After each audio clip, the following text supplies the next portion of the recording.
News 9 Odia को आपण स्वागत करुच्ची। आपण मैंने जदि आम चैनल नुआ ताहले आज ही आम चैनल को सब्सक्राइब करंतु। अम्फान प्रभाव में ओडिशा उपकूल में आज और काली वर्षा होबार संभावना रही। जगतसिंहपुर, केन्द्रापड़ा, भद्रक और बालेश्वर में प्रबल वर्षा संभावना रही। आज जगतसिंहपुर, केन्द्रापड़ा वर्षा हेब बोली पूर्वानुमान करिछि भारतीय पाणीपाग विभाग एवं तापर बालेश्वर, भद्रक, जाजपुर वर्षा हेब। तेबे बालेश्वर और भद्रक में अधिका वर्षा होबार संभावना रही। परिस्थिति को देई एही सब उपकूल जिले में अलर्ट जारी करा जाइछि। अन्यपटे राज्य में आज पाग बदली झिपिझिपि वर्षा सांगकु कोहला रही। हालुका पवन भी बहुची। सेपटे धीरे धीरे दुर्बल होउछि अम्फान। यह समुद्र मध्य एक्सट्रीम साइक्लोन रूप नहीं सारी।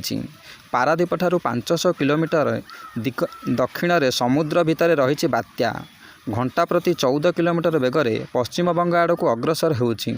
बात्या केन्द्र ओडिशार पारादीपर दक्षिण दिगरे प्राय 520 किलोमीटर एवं पश्चिम बंग दिगार दक्षिण दक्षिण पश्चिम दिगरे 760 किलोमीटर दूर में रही।